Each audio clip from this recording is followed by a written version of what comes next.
आज की latest technology में एलिवेटर्स के अंदर कई टाइप के सेफ्टी मैकेनिज्म लगे रहते हैं। यदि एलिवेटर की रोप टूट गई या फिर एलिवेटर कहीं बीच में फंस गया तो घबराने की बिल्कुल भी जरूरत नहीं है। एलिवेटर की वर्किंग को इस एनिमेशन की हेल्प से समझने की कोशिश करते हैं। लिफ्ट को ही एलिवेटर बोलते हैं और जब हम लिफ्ट में एंटर करते हैं तो हम कुछ ऐसे डिब्बे में एंटर करते हैं, लेकिन यह केब एक फाइनल आउटपुट है जो हमें दिखाई देता है, लेकिन इसके पीछे मास्टरमाइंड मशीन रूम होता है। मशीन रूम बिल्डिंग का जो सबसे टॉप फ्लोर होता है वहां पर सेट रहता है और इस रूम में लिफ्ट का कंट्रोल सिस्टम लगा रहता है।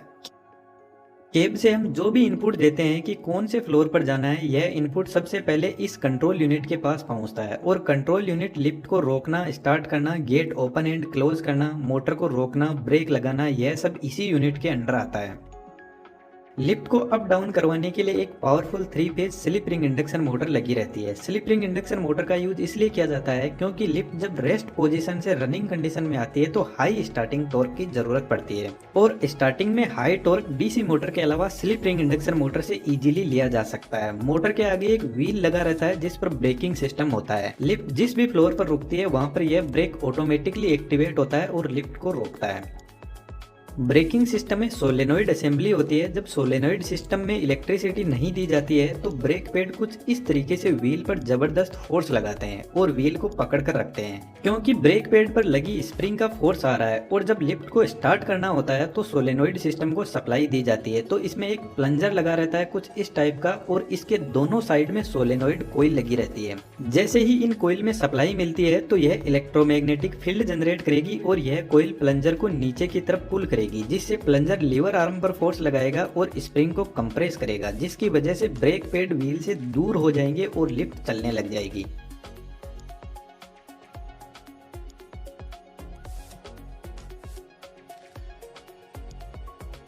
इस ब्रेकिंग मैकेनिज्म के आगे वोम गियर का सेटअप लगा रहता है। वोम गियर हाई टॉर्क जनरेट करने के लिए काम में लिया जाता है। यहाँ पर जो नीचे की तरफ गियर लगा है जो मोटर के शाफ्ट से डायरेक्ट कनेक्टेड है उसको वोम बोलते हैं और इसके ऊपर राउंड गियर लगा रहता है। इस गियर की कुछ खास बात है, एक तो यह वोम और राउंड गियर दोनों का रोटेशनल एक्सिस एक दूसरे के परपेंडिकुलर है। दूसरी सबसे इंपॉर्टेंट बात, सिर्फ वोम गियर ही राउंड गियर को रोटेट करवा सकता है, लेकिन राउंड गियर वापस वोम को रोटेट नहीं करवा सकता। इसका फायदा यह होता है कि यदि मोटर और ब्रेक फेल भी हो गए तो ऐसा नहीं है कि लिफ्ट फ्रीली हाई स्पीड में नीचे की तरफ जाएगी। इस राउंड गियर के शाफ्ट से लिफ्ट का सबसे इंपॉर्टेंट पार्ट जुड़ा रहता है जिसको सीव बोलते हैं। इसी पर लिफ्ट के रोप लगे रहते हैं और एक लिफ्ट के लिए मल्टीपल रोप को काम में लिया जा सकता है। यह रोप स्टील के बने होते हैं और इनकी कैपेसिटी कार के मैक्सिमम लोड से 125% ज्यादा होती है। अब यहाँ पर जो रोप का सेटलमेंट है वह बड़ा ही इंटरेस्टिंग है। एलिवेटर में स्टील फ्रेमवर्क को यूज में लिया जाता है जो कुछ इस टाइप का होता है।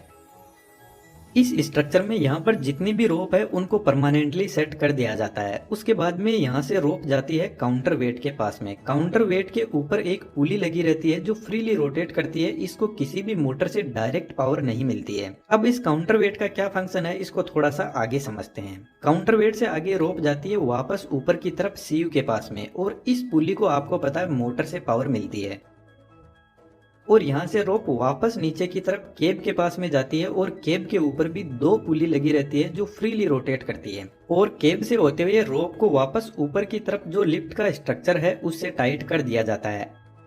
अब ओवरऑल इस रोप का स्ट्रक्चर ऐसा होता है, जब केब यानी लिफ्ट नीचे जाती है तो काउंटर वेट ऊपर की तरफ जाता है और काउंटर वेट नीचे जाता है तो केब ऊपर की तरफ जाती है।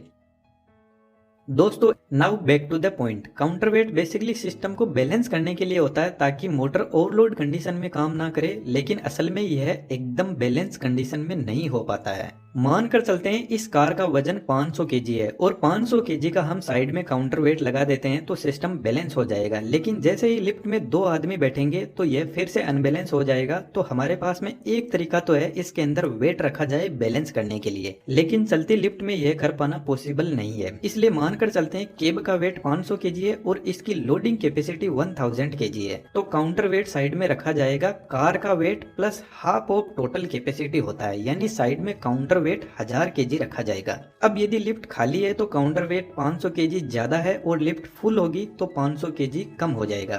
इसका मतलब है लिफ्ट हमेशा अनबैलेंस ही रहती है। फिर भी काउंटर वेट को लगाया जाता है क्योंकि लिफ्ट ना ही तो हमेशा खाली रहती है और ना ही हमेशा फुल रहती है, तो मैक्सिमम टाइम लिफ्ट बैलेंस रह सके और मोटर को अननेसेसरी लोडिंग से बचाया जा सके, इसलिए काउंटर वेट लगाया जाता है। अब केब फ्रीली अप डाउन नहीं करती है। कार के साइड में गाइड रेल लगी रहती है टी शेप की और कार के ऊपर 3 व्हील लगे रहते हैं जो इस गाइड रेल पर कुछ इस तरीके से चलते हैं और यह व्हील कार के दोनों साइड में होते हैं। सेम ऐसे व्हील काउंटर वेट के लिए भी लगे रहते हैं गाइड करने के लिए। अब एक वर्स्ट कंडीशन लेकर चलते हैं जिसमें यदि सारे रोप टूट जाए तो क्या होगा। जनरली ऐसा होता नहीं है, बट हमें इसकी सेफ्टी भी चेक करनी है। जो मशीन रूम होता है उसमें एक अलग व्हील लगा रहता है। यह व्हील सेफ्टी के लिए होता है जिसको गवर्निंग सिस्टम बोलते हैं। यह व्हील लिफ्ट की मोटर ब्रेकिंग सिस्टम इन सब से एकदम अलग होता है। इसको ना कोई इलेक्ट्रिसिटी की जरूरत होती है। यह लिफ्ट का एकदम सेपरेट सिक्योरिटी का सिस्टम होता है। इस व्हील के ऊपर भी एक रोप लगी रहती है जो कार से जुड़ी होती है और नीचे एक टेंशनाइज व्हील से होते हुए वापस इस गवर्निंग व्हील के पास में पहुंचती है।